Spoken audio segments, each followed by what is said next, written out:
Sala TUSP, o podcast do teatro da Universidade de São Paulo. Uma sala virtual onde a gente conta histórias da história do teatro.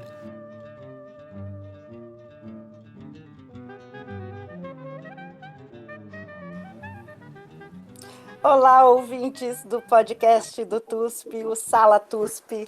Nós estamos aqui enclausurados, estávamos falando sobre isso, de certa forma enclausurados, mas enquadrados nos nossos celulares e computadores, em diferentes salas, eu em São Paulo, Maria Tendlau, Chico Pérez na sua sala em Bauru. Oi, Chico. Olá, ouvintes, como estamos nessa semana que tudo acontece, nada acontece ao mesmo tempo?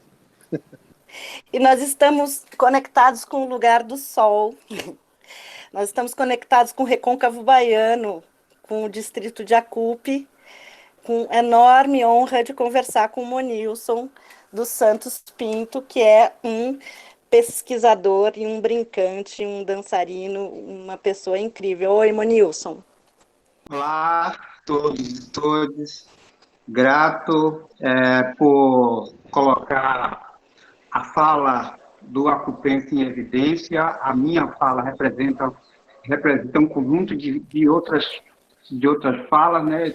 A minha fala está enroscada na fala de tantos moradores dessa comunidade que construiu uma forma cênica, né? Uma encenação, uma experiência cênica que a gente vai falar um pouquinho aqui hoje para vocês. Eu vou apresentar o Monilson como eu faço com todos. Vocês verão que essa apresentação ela é um pouco acadêmica. No caso do Monilson, isso seria limitante da experiência dele, porque, como ele bem disse, ele é a voz de uma comunidade, aí representa uma comunidade e tem um conhecimento de corpo. Mas, enfim, vamos falar sobre Monilson no que nos aproxima na academia.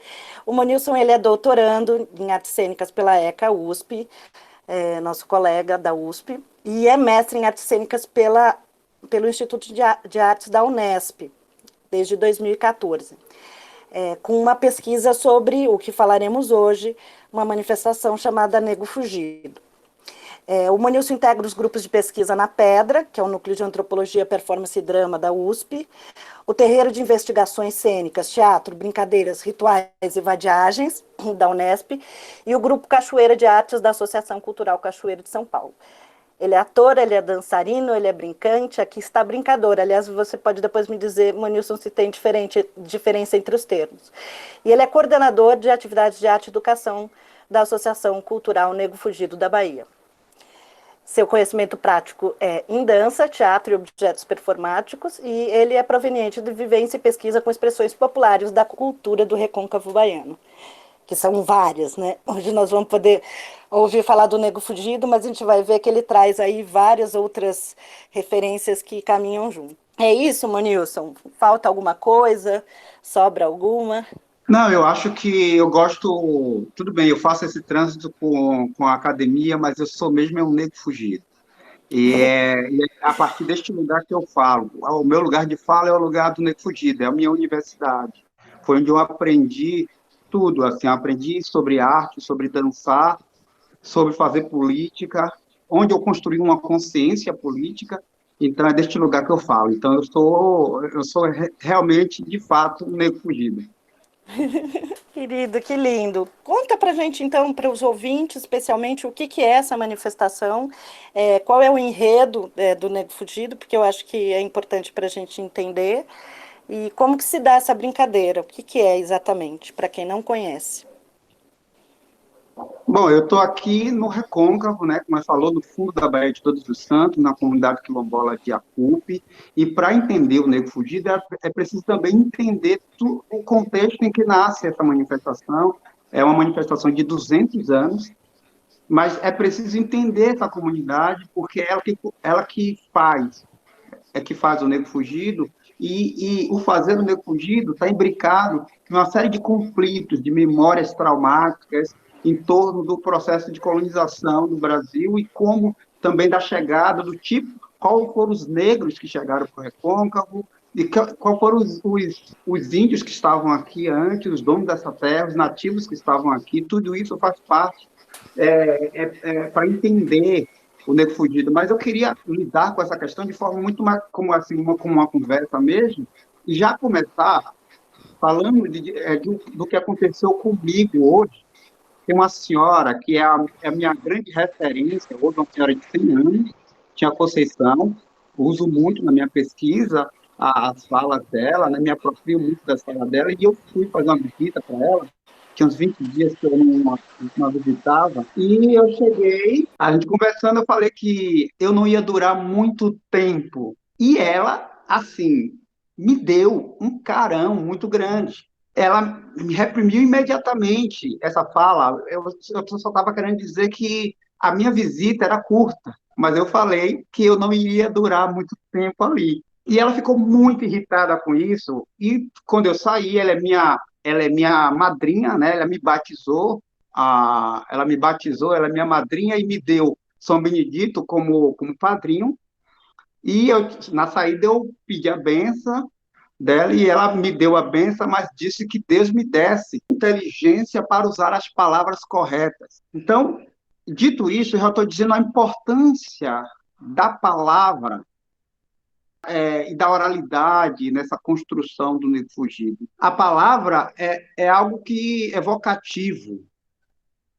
E quando eu falo a partir de uma série de outras pessoas que falaram para mim, e construo esse pensamento em cima desses outros pensamentos, né, e dessas outras palavras. Isso é oralidade de Jacob. A minha voz não é minha, né? Elas não me pertencem, então tudo que eu falo eu preciso pedir licença. E antes de falar com vocês, eu pedi licença.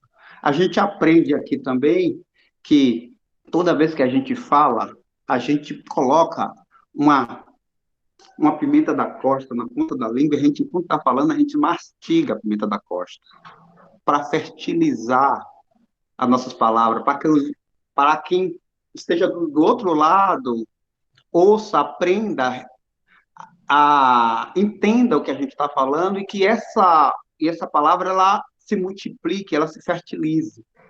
E isso também é Exu. Exu, a boca que tudo come, é um grande conhecedor da palavra. E Exu, ele que dá essa condição da gente de fertilizar a palavra, né? Então, a gente aprende muito a questão da pimenta da costa, justamente para fazer isso. Então, espero que minhas palavras elas se fertilizem e que outras pessoas aprendam, conheçam um pouquinho da comunidade de Jacob, entendam um pouquinho dessa experiência cênica do Nego Fugido a partir de minhas palavras e reproduzam isso também, multiplique esse conhecimento por aí. Então, como eu disse, né, aqui é o fundo da Baía de Todos os Santos, uma comunidade que 40% dos negros que vinham para a Bahia, sobretudo da região do Beni, eles vinham para essa região. E aqui, né, a gente já sabe todo o processo de colonização. O Recôncavo foi uma região de muita luta, de muita resistência. Bem antes do processo colonial, existe aqui uma série de oralidades, de guerras entre tribos indígenas, entre aldeias indígenas. Então, é uma região de muito conflito, porque a região do Acupe, ele concentra o segundo maior estuário natural de manguezal. Então, alimento em fartura. Quando tinha dificuldade de alimento no sertão, o povo do sertão vinha todo para a região, esses índios mais do sertão vinham para essa região, então tinha guerra. Com o processo de colonização, a chegada de Mendes Sá, genocídio do povo indígena, vem o povo sobretudo do Benin, né? E aqui se realiza uma série de processos de resistência à escravidão, ao processo de escravidão. E, curiosamente, o quilombo do Acupe, ele tem umas características um pouco diferentes. O negro que resistiu, o escravizado que resistiu aqui, ele não resistiu com a estratégia da fuga para o quilombo, embora a Acupe seja um quilombo. Porque, de fato, a resistência ela se deu dentro da fazenda. A Acupe é formada por dois grandes engenhos, bem perto um do outro, e o quilombo, que é o quilombo do Vai Quem Quer, ficava no caminho entre o engenho São Gonçalo dos Poços e o engenho Acupe Velho, que é que dá o nome à comunidade. E o Vaikinqué, que era um reduto de escravizados rebeldes, de capoeiras, que alguns hoje dizem que eram alçais ou halsais, ou também pode ser chamado de nagôs, era um reduto desses rebeldes que resistiu dentro da própria fazenda. Eles não fugiram para um lugar distante para resistir e lutar, eles lutavam aqui dentro mesmo. Então, é uma história de muita morte, de muita violência, de muita guerra, que a gente cresce alimentado por tudo isso e realimentado com a presença da manifestação do Negro Fugido pelas ruas no mês de julho. Então, o Negro Fugido, durante todo o mês de julho, né, há 200 anos, ele sai no mês de julho para espantar uma praga lançada por Iku. Iku, no Yorubá, quer dizer a morte, significa morte.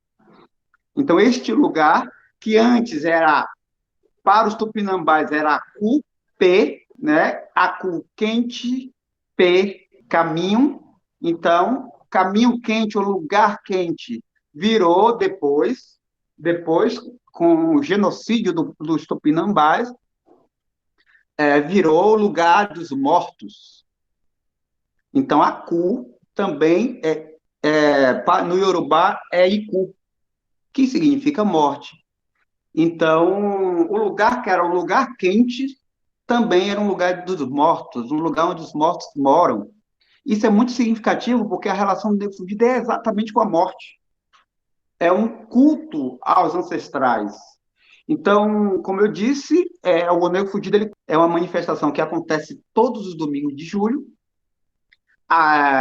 Por quê? Vou contar primeiro por quê, depois eu explico como é que funciona a dinâmica da ensinação. O senhor de engenho, né, existe uma oralidade muito forte em torno do senhor Gonçalves, que era um senhor de engenho muito perverso, dono do engenho Acupe. Essas terras, por estar à beira do mar, eram uma terra arenosa, não boas para a produção da cana e o beneficiamento do açúcar. Então, eram engenhos fracos, não tinham um poderio econômico, não tinham uma força de produção. Então, ele vivia uma crise, juntou com a crise econômica que a historiografia conta para a gente, dessa crise da economia açucareira no período colonial. A oralidade diz que o senhor de engenho Gonçalves, ele fazia oferenda para adquirir riquezas e obrigava esses sacerdotes, alçás, obrigava eles a fazer a oferenda e obrigavam também a entregar os escravos rebeldes como oferenda para Iku. Só que essa riqueza ela não vinha, e a gente sabe que um escravo é uma coisa cara, era uma coisa cara, né? Comprar um escravo era muito caro. Então, como a riqueza não vinha, então ele parou as oferendas. Iku, muito irado, lançou uma grande praga no mês de agosto. E a partir daquela data passou a morrer muita gente, brancos, negros, senhores de engenho, donos de escuna, toda a população, quando chegava no mês de agosto, morria muita gente. Então, os sacerdotes, esses mesmos sacerdotes, eles fizeram uma outra oferenda para Iku, pedindo que aquelas pragas acabassem. E saíram vestido da figura do Mandu, que é uma figura ancestral no candomblé. Na minha dissertação vocês vão ver, a figura do Mandu está lá, que é uma figura com um corpo, né, desconfigurado, um cabeçorra, e saíram um mês antes de agosto, que é o mês de julho, para espantar a praga de Iku. Interessante também que esses mesmos sacerdotes, quando entregavam os escravos como oferenda, eles, escondidos do Senhor, enterravam esses escravizados no fundo da fazenda e plantava árvores ou bananeira, sobretudo bananeira, pela relação da bananeira com eguns, e plantavam bananeira para que a alma desses escravizados, desses rebeldes, continuasse entre eles, para que, num momento de guerra, de luta, de batalha, eles voltassem para retomar a luta iniciada por eles. Depois eu queria saber como que essa figura acaba parecendo muito com a figura do caçador, que é ambígua, que muda de lado, quer dizer, que caça, mas ao mesmo tempo tá querendo ver a revolta, adere à revolta depois. Super curioso isso.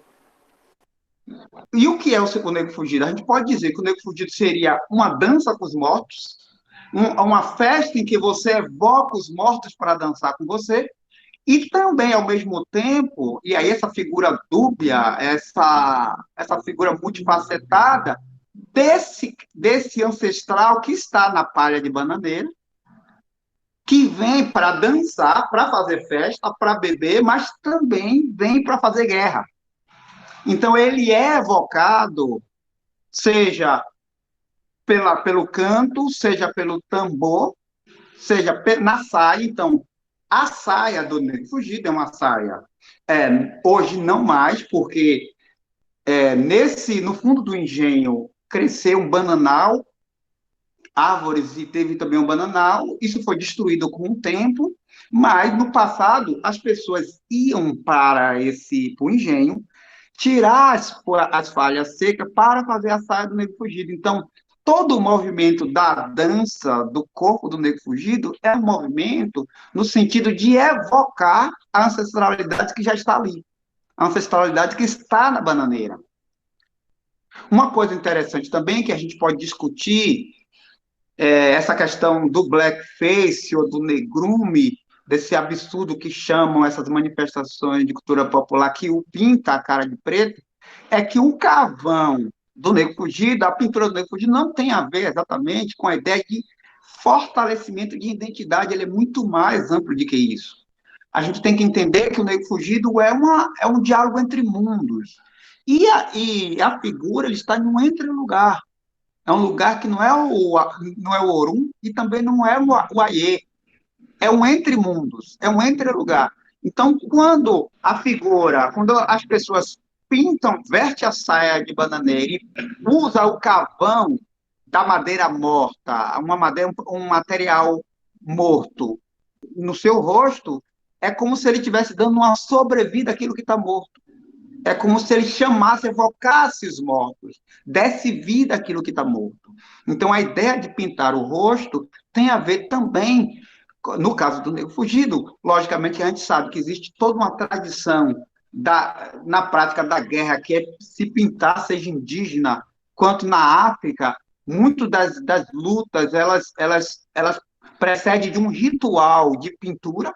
A gente sabe, em várias tradições a gente vê isso, mas também tem essa relação ritualística de pintar o rosto, e nunca é da identidade, como se discutiu durante muito tempo, nunca é da identidade, mas de evocar os eguns, de evocar a ancestralidade para a guerra. Né? Então, o Negro Fugido, ele acontece nos 4 primeiros domingos de julho. Os 3 primeiros domingos vai acontecer o primeiro ato, aí a gente entende ato, não ato no sentido do ato do teatro, mas o ato do candomblé, do gesto, o ato no sentido da gesticulação, da dança, do candomblé, ato mais nesse sentido mesmo, do gesto, da ação. O primeiro ato que é uma simulação de como se deu esse processo de captura, emboscada dos negros na África. Aí, o Negro Fugido, ele faz esse trânsito direto, uma conexão direta com a África. Essa primeira parte é justamente essa emboscada e captura dos escravizados e tornando eles escravizados em África. Então, quando há o tiro, não sei se vocês conhecem, vocês assistiram o vídeo, quando tem o tiro, na verdade, é justamente esse deslocamento de tempo e espaço. Né? Quando acontece o tiro e a queda, essa morte ela não é a morte morrida, mas é a morte da perda da identidade, é a morte da perda da liberdade, é a morte da perda da identidade, é a morte da perda do território, a morte da perda da família. Né? Então, esse tiro ele não simboliza exatamente essa morte morrida. mas a perda do território, a perda da relação do territorial, né, a vinda, esse representa essa calunga, né? A morte é a calunga, né? Essa morte do negro fugido é a calunga, mas a calunga também ela é encantaria. Então a gente sabe que existem vários relatos de que muitos escravizados eles preferiam se jogar no mar de que chegar até o Brasil como escravo, mas porque eles não morriam, eles se encantavam. Então, o tiro do negro fugido ele é uma encantaria também. Aquela morte é uma encantaria. É o momento que você deixa de ser você para você virar um ancestral, né? Então, tem essa relação também com o tiro, né? Quando acontece o tiro no negro fugido, você pode fazer essas relações, que é a relação de temporal, atemporal, de espacial, de deslocamento espacial, dessa relação da encantaria também e dessa proximidade entre Brasil e África. Ô, Manilson, espero que a pimenta na minha boca também faça efeito e eu não fale besteira. Seria bacana para as pessoas saberem que é impossível explicar o que é um negro fugido sem ver, porque só contando não se trata disso.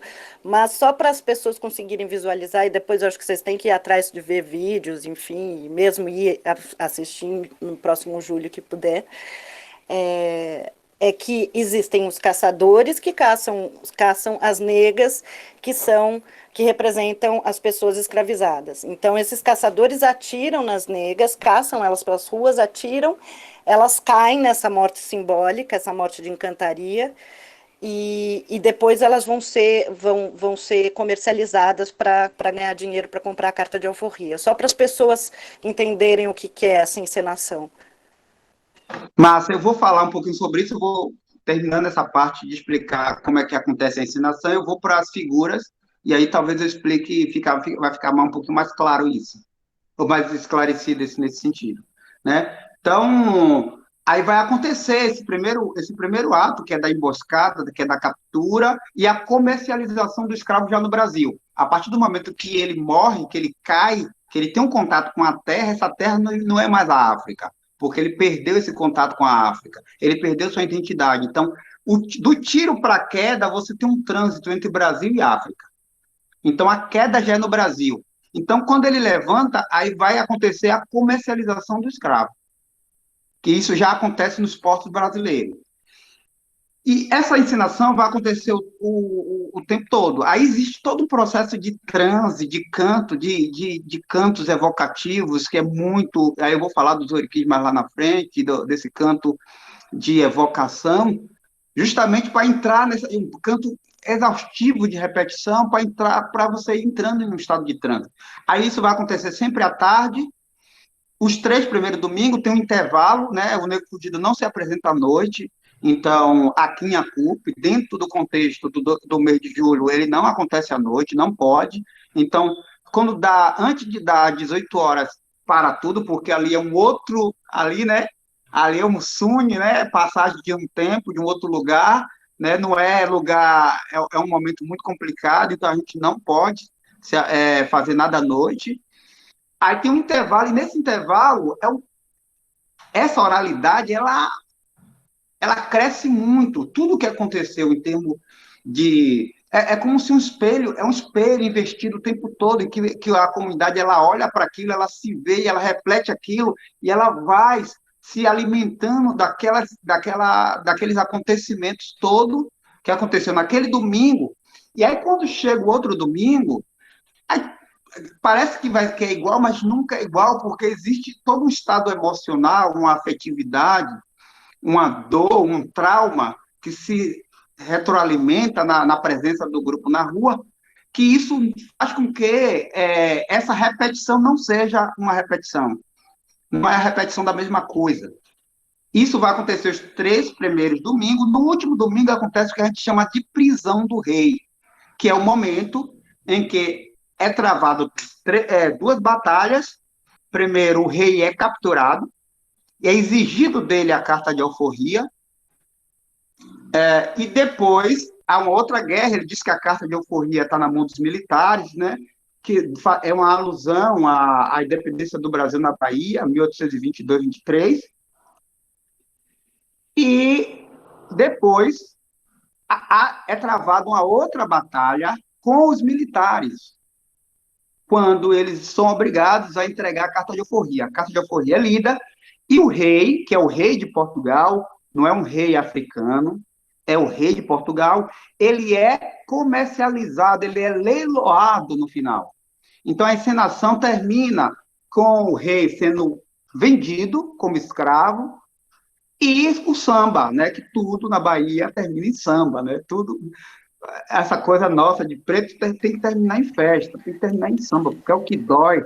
Esse dinheiro resgatado é para fazer feijoada mesmo? Tem essa questão com o Xangô de fazer a feijoada? Ou não, é só o samba? Não, nesse dia acaba com samba, aí na semana seguinte, que termina o mês de julho, todo esse dinheiro, que é o dinheiro da comercialização do escravo, ele vai ser feito uma feijoada. Porque se a gente come, tem outras pessoas também que precisam comer. Então, são coisas que a gente são, por exemplo, aí é um assunto de porteira para dentro, que a gente não fala muito.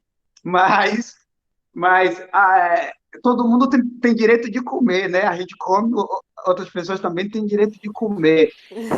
As coisas não começaram Sim. com a gente, né? Chegaram outras pessoas antes da gente, e a gente precisa reverenciá-las. Então, mas aí falando um pouquinho dessas figuras, né? Então você tem as negras que faz justamente essa simulação, representa essa figura do escravizado, hoje são feitos por crianças. Você tem a figura do caçador, que também são negros, né? São figuras que são comandadas pelo Capitão do Mato, essas figuras especialistas em capturar negros fugidos. Então, você tem os caçadores, no primeiro momento, ele está a serviço do Capitão do Mato, e quando acontece a batalha, aí é que dá a grande reviravolta, porque também tem uma série de músicas que a gente canta, que muitas pessoas não sabem o significado, e que vai construindo essa consciência a partir da evocação da ancestralidade. Porque naquele momento quem está ali é a gente. Naquele momento quem está ali é a gente. Né? No caso do caçador, quem está ali é o caçador. Ali é o momento que essa ancestralidade ela é evocada e ela vem para tomar o poder. Então, enquanto quem está ali é o caçador, ele está a serviço do Capitão do Mato. A partir do momento que é cantada uma música, e é uma música interessante, que é, olha aí, Soboadã, tira a casaca de Soboadã, é uma música cantada só no terreiro Ijeje Savalu, e, curiosamente, só o Negro Fugido canta, né? O Negro Fugido canta e a Casa Matriz do Savalu em Salvador canta. É uma coisa que a gente descobriu agora, porque são 50 anos de histórias escondidas, que não era, foi uma necessidade de esconder um pouquinho essa história, e agora algumas coisas se revelam. Então, Dan, Sobô, né? Sobô é uma qualidade de Xangô. Então, e Dan, né? Dan, cobra. Então, é uma qualidade de Xangô no caminho da cobra. Então, talvez um Xangô, que nem é Xangô, né? É um Vodun Jeje. Então, quando canta para Sobô, que acontece a reviravolta, que é, olha, no nosso sentido, no sentido do significado, vamos assumir o poder. E essa ideia de assumir o poder é também da ancestralidade assumir o lugar, da ideia da manifestação da ancestralidade. Então, essa ideia de assumir o poder tem essa dualidade, esse duplo sentido, de que tanto é assumir o poder político, capturar o rei, como também a evocação, a manifestação, a gente está usando melhor agora essa ideia de manifestação, de incorporação, de que incorporação, essa ideia de manifesto da ancestralidade que estava ali, dormindo nas bananeiras, elas estavam dormindo, guardadinhas há 200 anos, guardadinha ali, e num momento ela precisa voltar e assumir a situação e resolver o problema. Então, a ideia é de que as coisas só vão se resolver com ancestralidade. Só eles, só pedindo, nesse caso, aos orixás, aos inquice, aos caboclos, porque o Nego Fugido, ele é tudo isso, né? Precisar de muito tempo a gente tratar dessas questões também, que só entregando esse corpo que está enclausurado com a escravidão, a ancestralidade, que a gente vai conseguir se libertar desse sistema escravista. Eu vou pegar aqui o gancho para você que está falando dessa manifestação, e você usa um termo maravilhoso que é teatro de aparições, né? Nego Fugido do teatro de aparições. Essa aparição aí da ancestralidade na figura do caçador, você conta uma história maravilhosa de quando você conheceu o Nego Fugido. Foi um encontro com uma figura de um caçador, não foi? Você pode contar para gente? Bom, eu tinha 8 anos, eu não conhecia o Nego Fugido, né? Eu era sou muito medroso, sou muito medroso, porque a gente, quando nasce nesses lugares, a gente tem uma coisa que eu não fiz muito direito. Tem um ritual de passagem aqui que toda criança precisa ter medo dos caretas, se assustar com os caretas. Então, se você vê no vídeo dos caretas, que são os caretas de papelão, que é a mesma história do Nego Fugido, todos vêm da mesma origem, que é a origem de cu. Então, tem os caretas, mandus, bombachos, todas essas expressões de cultura popular, ela vem dessa mesma origem aí. Só que existem outras oralidades. Tem muitas histórias, mas essa é a história que eu gosto de contar, né? Mas tem muitas outras histórias sobre isso. Então, essas manifestações vêm todas desse lugar, dessa história de cu, e tem esse ritual de passagem na comunidade que todos os pais precisam levar as crianças para se assustar. Todo quilombola precisa, né, crescer antes do tempo, né? Porque a gente passa por muita privação, a gente não tem direito a nada, a gente não, para essa sociedade, a gente é feio, a gente é burro, é estúpido, a gente não tem direito. Então, a gente já sabe, a gente cresce sabendo da dificuldade que é ser negro nesse país. Então, todo preto que nasce num quilombo, que nasce em Acu, precisa se assustar com os caretas para aprender, para ficar forte, para se tornar uma pessoa corajosa e enfrentar o mundo, porque não vai ser fácil. A gente aprende isso. Então, tem um vídeo no YouTube que é do Território do Brincar, que é um vídeo muito curto, de 6 minutos, 5 minutos, dos caretas de papelão, que você vai ver, não tem fala nenhuma, mas você vai ver a atitude dos pais ao levar, a sair com as crianças pela rua e essa abordagem dos caretas com as crianças. Dá uma olhada lá que vocês vão ver isso que eu estou falando e não tem nenhuma fala ninguém falando, assim. E eles capturaram lindamente essa situação, sem conhecer a história. Só que eu, medroso, chegava no mês de julho, eu me escondia debaixo da cama, né? Eu me escondia debaixo da cama e passei. Minha mãe nunca conseguiu, ela nunca conseguiu me levar para as caretas, porque eu sempre fugia. Aí eu já era nego fugido, já desde criança. E aí eu já estava com 8 anos, acho que ela preocupada com a situação, ela me pediu para ir na venda comprar alguma coisa. Justamente no domingo de mês de julho, tarde de domingo de mês de julho. E aí eu esqueci, saí. Aí quando eu voltei, a porta estava fechada. E aí eu comecei a bater na porta e não tinha ninguém. Eu falei assim, não tem jeito não, agora é correr dos caretas, agora é me assustar dos caretas.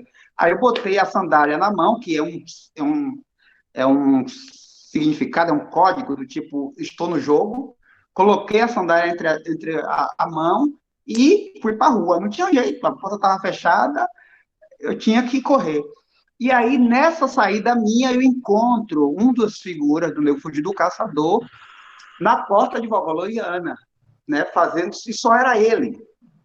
E aí ele olhou para mim, ele fez toda aquela expressividade forte do Nego Fugido e foi se encostando numa cerca e começou a descer e trabalhar muito a questão do rosto, o gesto muito forte, aquilo me chocou. Eu não conseguia, eu fiquei parado, assim, porque eu nunca tinha visto aquilo na minha vida, né? Uma criança, 8 anos, e foi muito forte, então ele me capturou ali. Aí ele desceu, se estribuchou no chão, e eu travado, aí ele levantou, deu aquele sorriso e foi embora. E ali eu fui capturado pelo Nego Fugido, né? E aí fiquei muito tempo sem ver, não conseguir encontrar, e aí fui encontrar depois de 4 anos, não sei, mais ou menos isso, que eu fui encontrar, que eu descobri que era a Dona Santa, que saía da casa da Dona Santa, e eu fui atrás, e aí eu já estava dentro da manifestação, já estava participando daquilo tudo. Então, realmente eles me capturaram, e de lá para cá eu não consegui. Tudo que eu faço, né, é a minha grande escola, é dali que eu tiro toda a experiência da minha vida para seguir, né, a minha força para lutar e pelo bem da comunidade. Eu acho que todo mundo devia ler a dissertação do Manilson depois de ouvir esse programa, porque vale muito, muito a pena. E aí acontece uma curiosidade, que você conhece um grande pesquisador que foi dar uma olhada no Nego Fugido, e acho que conta um pouco, você, pelo menos na dissertação, conta a respeito de como você acabou indo para a academia, que é esse lugar que talvez a gente possa agradecer por ter até as pessoas que estão na academia e poder compartilhar esse conhecimento. Eu sempre fui do teatro, da dança, da quadrilha, a minha experiência, o Nego Fugido me despertou essa coisa para a arte, né, muito forte, não só para a questão da política, também da consciência política, mas para a questão da arte também. E eu participava de grupo sempre participei desde criança de grupo de dança e tal. Mas eu nunca tinha lido nada de teatro na minha vida. Eu tinha feito minha formação em comunicação social e eu comecei a desenvolver, assim, foi um período que a manifestação estava muito enfraquecida. Eu assumi a diretoria terminei a graduação em Salvador e voltei para a comunidade porque eu precisava trabalhar, fazer um trabalho social na comunidade. E no momento que essas expressões cênicas estavam enfraquecidas, então eu voltei para a comunidade. Comecei ali a fazer o trabalho com as crianças e tal, e eu via que não dava certo, por exemplo, ensaiar o Nego Fugido, porque não existe ensaio. Por isso que é a aparição, por isso que é o acontecimento, a ideia da palavra como poder de evocação, né? A palavra, a oralidade com essa força evocativa, e também de ação e de acontecer, e do acontecer. Então, porque não o ensaio, o Nego Fugido não tem ensaio. Só que eu, preocupado com a situação, eu tentei ensaiar o Nego Fugido. E aí eu era chacoteado, na minha frente eles eram atenciosos e tal, mas quando eu dava as costas, eles ficavam fazendo chacota de mim, né? Porque não rolava, o negócio estava feio. E a partir dessas experiências de corpo da palavra, e dessa relação que eu comecei a identificar com os oriquis, com a importância da música, entender o que a música estava, as cantigas do Nego Fugido estava falando e do tambor, eu comecei a construir uma metodologia de trabalho que não passava, por exemplo, pela partitura, pela dança, ou faça isso, ou faça aquilo, mas por uma ideia de acionamento de memória, de impulsionar acontecimento. E aí, isso foi muito incrível, assim, foi muito forte para o grupo e para a comunidade. E aí esse trabalho começou a ser reconhecido. Aí eu conheci um professor, Paulo Dourado, professor da Escola de Teatro da UFBA, e ele é um apaixonado pelo Nego Fugido, e ele trouxe um cara aqui em 2009, ele traz uma pessoa aqui, e para conhecer o Nego Fugido, e a gente estava lá. Apresentamos o Nego Fugido para ele, nossos projetos para ele, e fomos tomar uma cachaçazinha, né? Fomos para um boteco, a gente tomou uma cachaça, e eles continuaram falando em italiano, eu não sabia falar nada, né? Não sabia falar italiano, eu entendia que ele estava muito mexido com tudo isso, com o que ele estava vendo, mas eu não entendia o que estava rolando, só sentia que estava todo mundo muito mexido com o trabalho. E aí, em 2010, 2011, eu vou para São Paulo, assim, meio que fugindo do Nego Fugido. Eu estava cansado, precisava que outras pessoas assumissem a responsabilidade. Acho que era o momento de outras pessoas assumirem essa responsabilidade. Eu estava muito puto com o projeto Bahia Singular e Plural, a forma como essas manifestações, o Nego Fugido foi colocado lá como uma brincadeira, como um momento de lazer do pescador que para de que no mês de julho tem uma pesca fraca, e eu me incomodava demais com todo esse discurso, né? Mas também entendia que tem coisas que não se diz, né? E eu entendi que muito que eles perguntaram não foi respondido naquela época. Então, eles fizeram daquele jeito lá, eles entrevistaram pesquisadores que achavam que conhecia a manifestação, conhecia o Recôncavo, e aí eles foram por um caminho. E aí eu fui para São Paulo, como eu sou de comunicação, minha ideia era fazer uma crítica, uma pesquisa na área de cinema, documentário, e fazer uma crítica, uma reflexão sobre o Bahia Singular e Plural. E aí eu comecei com a Mariana, já tinha vindo aqui, a Mariana Monteiro, já tinha conhecido a CUP, o Paulo Dias, e aí eu me encontrei com eles lá e descobri que a Mariana era professora da Unesp, e comecei a participar do grupo de pesquisa dela, e lá se falava o tempo todo de Eugênio Barba, Eugênio Barba, Eugênio Barba, Eugênio Barba. Eu falei assim, cara, quem é esse cara? Discutia muito teatro e antropologia e tal, aquela discussão toda. E aí eu fui para o Google, né, para saber quem era o cara. E aí eu fiquei. Gente, aí eu vi que eu tinha tomado cachaça com o cara, né, que eu tinha tomado uma cachaça em a culpa. Eu liguei pro Paulo, o Paulo me deu esporro. Cara, você tá maluco, é o Eugênio Barba. Rapaz, a gente tá aqui para receber todo mundo, eu não sei quem é.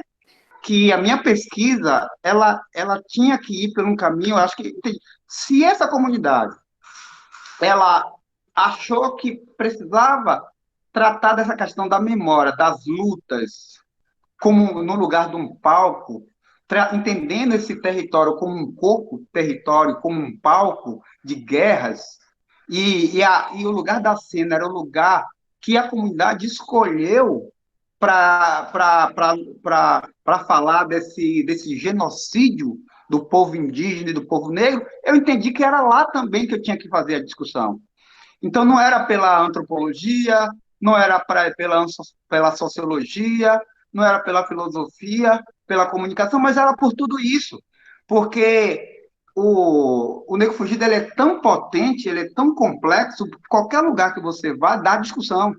Qualquer lugar que você vai, dá samba. Né? Mas eu entendi que, através das artes cênicas, ia conseguir fazer um trabalho interdisciplinar, né? Fazer uma discussão de uma complexidade para tratar dessa questão do corpo, da oralidade.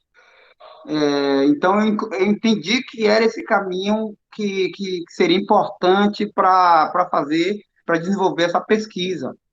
E aí eu segui com o mestrado agora, o mestrado ele naquele primeiro momento era muito difícil buscar um caminho. Então, a ideia de teatro e aparição ela está em contradição, porque é uma brincadeira que eu faço e que eu não explico.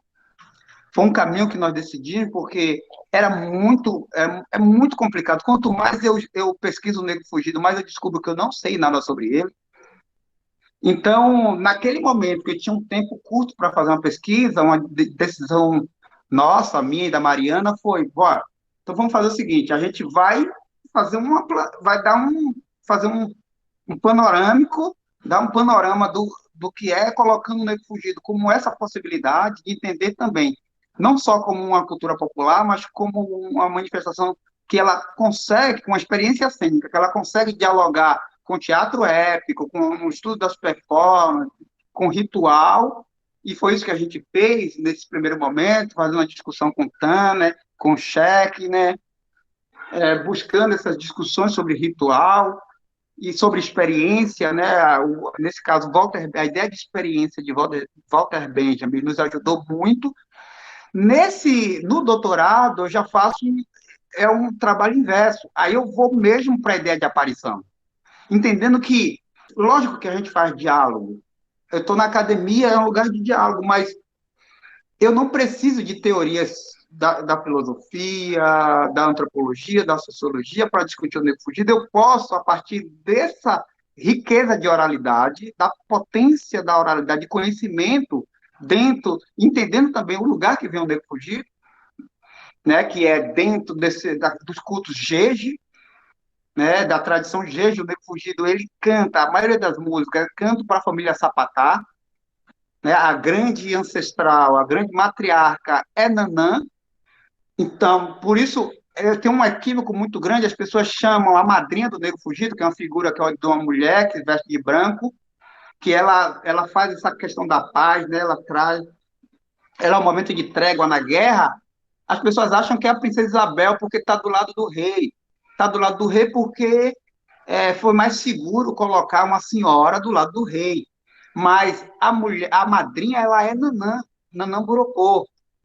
Então, o negro fugido, ele nasce dentro de cultos secretos de uma família de negros que cultuavam a família Sapatá, a família Jeje, Nanã, Azumsum, que é Omolu, Obaluaê, seria Euá, Dan. Então, seria um culto a essa família. E os convidados dela, né? Raviaçô, que é Xangô, que é o grande justiceiro. Agué, também, Agué faz parte dessa família, né? Que é o Sangue, né? E com seus convidados iorubás. Então, a prática do negro fugido, ela surge justamente dentro do culto dessas famílias, aos voduns. São conhecimentos que tem essa...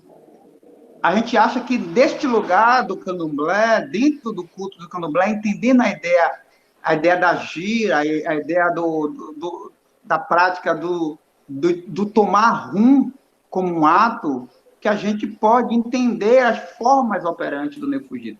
No mestrado, a gente discute, faz assim, olha, tá vendo? É preciso olhar com mais cuidado para essas manifestações. Olha a potência dela. Eu consigo fazer diálogo com Arthur e com Brecht. Eu consegui para muito lugar. Isso foi no mestrado. No doutorado, eu disse assim, não, eu não preciso disso para justificar o negro fugido. Existe, sim. Durante 200 anos, foi construído um conceito de arte, uma forma de operar a cena, que não faz diálogo que eu não preciso fazer diálogo com... Se eu quiser, eu posso, não tem problema, não estou dizendo que não pode.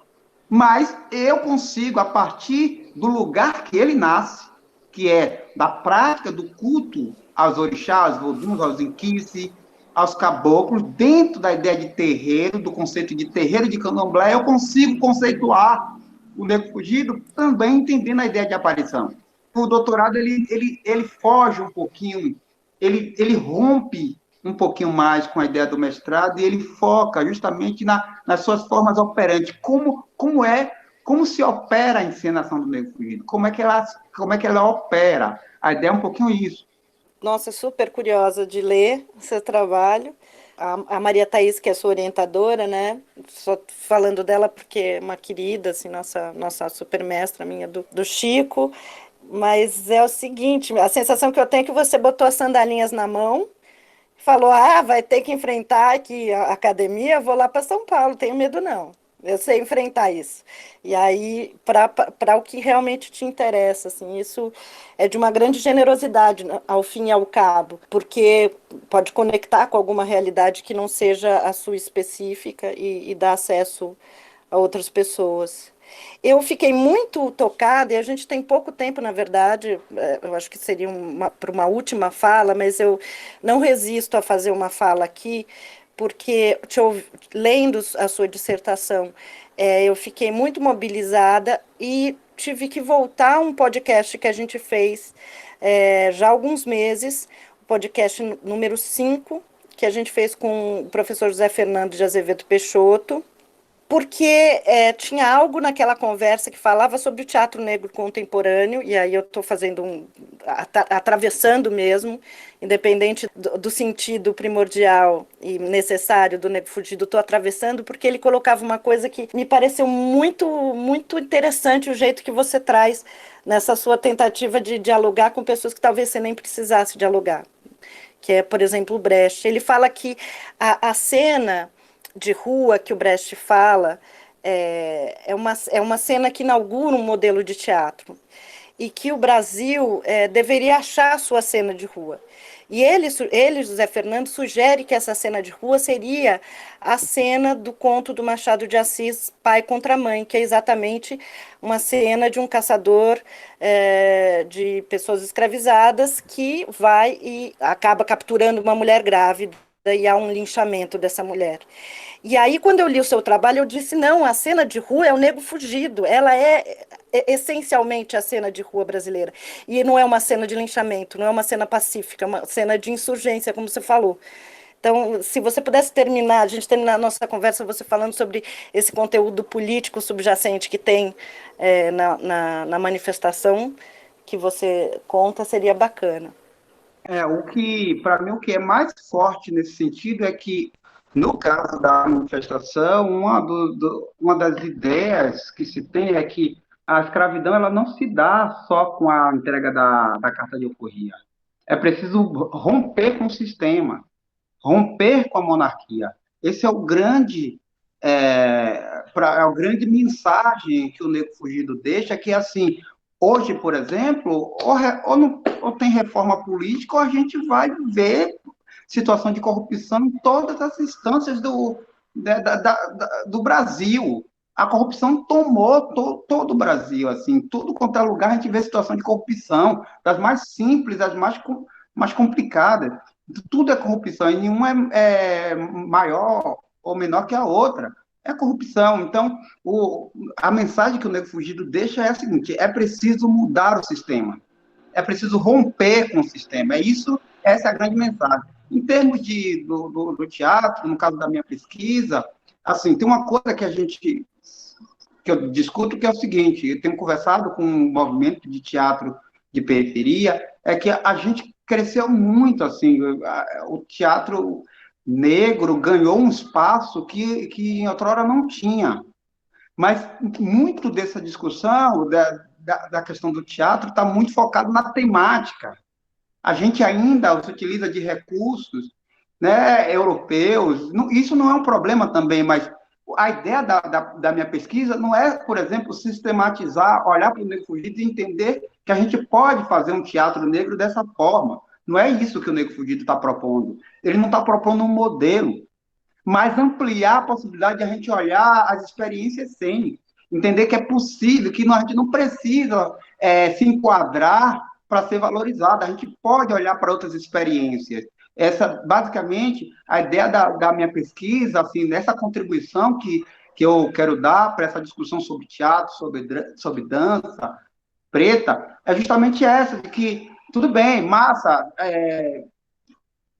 existem várias possibilidades, e eu vejo, assim, por exemplo, trabalhos incríveis em São Paulo, que eu acompanho, do Teatro Negro em São Paulo, assim, trabalhos maravilhosos, que levam uma reflexão, uma discussão, uma potência para a cena muito grande, mas ainda está baseado está baseado num modelo que é europeu, e volto a dizer, isso não é exatamente um problema, mas o que é legal, talvez, é a gente ampliar a possibilidade de olhar para esse lugar e não ficar, não é fechar, não é sistematizar, não é criar uma caixinha e dizer isso é negro, isso não é, isso é teatro negro, isso não é, mas eu acho que a contribuição que o Nego Fugido dá é dizer assim, olha, você pode fazer um teatro negro rompendo com tudo isso também. Eu acho que essa é uma contribuição que o Nego Fugido pode nos dar nessa discussão. Maravilhoso, querido, maravilhoso. Tá, agradecimento a você e a quem te autorizou por essa conversa. Chico, você quer complementar algo? Toda essa história que você nos relata, Monilson, ela é tão maravilhosa, ela é tão encantadora, encantada, né? Porque eu ouvi você conversando, eu li sua pesquisa e eu fiquei encantado com a história E aí ouvir você contando isso dessa forma nos lembra da força e do poder da comunidade negra na África. É um povo evoluidíssimo, né? Um povo potente, que veio para cá e eles trouxeram essa raiz para cá. Então eu queria lembrar a mim mesmo de que nossa raiz, como povos misturados, independente da nossa cor de pele, é essa também, né? A gente é muito europeizado, como você falou em alguns momentos, mas a gente é africano também, né? A gente não precisa excluir uma coisa para poder abraçar a outra. E quando eu ouço o seu depoimento, a sua história, a sua pesquisa, tudo misturado, a sua pesquisa de vida com a sua pesquisa acadêmica, com a sua pesquisa histórica e com a sua raiz, eu lembro que tem uma potência aí nessa história que é incrível e me toca também. Eu estou emocionado, eu não sei muito bem o que eu estou falando nesse final, mas me toca de uma forma incrível, assim. Como é potente isso, né? E no começo, antes do nosso podcast, você falou que um quadradinho no celular não dá conta disso. Se esse quadradinho não dá conta e já me faz isso, eu imagino o dia que eu conseguir chegar até aí e ver essa manifestação que vocês fazem ao vivo. Isso deve me arrebatar, como arrebatou o Eugênio Barba, de uma forma incrível. Só queria te agradecer muito mesmo e dizer que você é um dos pesquisadores mais importantes que eu já me deparei, porque você lida de um lugar de fala potente mesmo. Isso é importantíssimo. Muito obrigado mesmo por essa disponibilidade sua de tocar a gente. Uau! Eu que agradeço a vocês, em nome da comunidade, em nome do Negro Fugido, dos nossos ancestrais, de Exu, que está aqui também materializado nas nossas palavras. Ele é o Inoue de Barijó, né? A boca que tudo come, que tudo vê, que tudo sabe, né? Então, só queria fechar dizendo assim, a gente está com um projeto aqui de garimpagem mesmo dessa história, essas histórias todas. Eu só consigo, dentro dos terreiros de Candomblé, falando com as Iades, as Ialorixás, os Babalorixás, os Tatas, conversando com os mais velhos. Veja, tia Conceição, que eu falei no início, tem 100 anos, é uma das poucas com essa idade, né? Vovó Loriana morreu com 123, então eu tive a oportunidade de conversar, eu sempre fui uma criança que gostei de conversar com os mais velhos. A gente tem um projeto aqui, que é um projeto também, nesse sentido também libertador, de arqueologia mesmo, de sair garimpando essas histórias que não estão mais na comunidade, e a gente está construindo um espaço físico, que é o Memorial Casa do Negro Fugido. É um projeto que já está 70% já construído, sem um centavo de dinheiro público, tudo voluntariado, a comunidade assumindo isso, os integrantes do Negro Fugido doando suas cachês de apresentação. Então, a gente, em breve, a gente vai lançar uma campanha porque essa é a primeira etapa, é construir a parte física do Centro Cultural, e depois a gente tem a parte interna, que é a questão da biblioteca, do acervo digitalizado, porque a gente não tem acesso, não existe memória nesse país, né? Quando existe algum memorial, algum acervo, está dentro das universidades. A universidade vai com suas teses, seus mestrados, com suas pesquisas, vai juntando tudo isso dentro de seus espaços, que são espaços públicos, mas a comunidade não vai lá.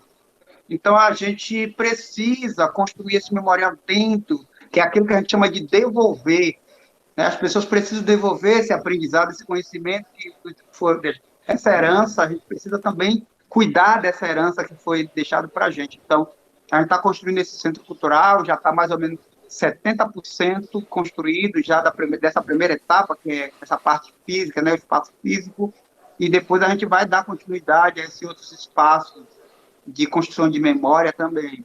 E só informando aqui para vocês, tudo é por doação, tem gente que dá um saco de cimento, dá um bloco, a gente não pega em dinheiro, a gente recebe doações. Então, quem tiver interesse de conhecer o projeto Casa do Negro Fugido, visita a CUP, procura a gente nas redes sociais, e colabora porque é um espaço de resistência, de insurgência também. Sobretudo, de insurgência. Depois me passa o endereço exatamente de onde pode acompanhar essas ações para quem quiser fazer doação. E o TUSP, enquanto casa que está reabrindo aos poucos, se tudo der certo, que ela esteja aberta para te receber quando você quiser, e o pessoal da comunidade, porque, de fato, é muita, muita gratidão. Queridos ouvintes, a gente fica por aqui hoje, mas lembrem-se, insurjam-se.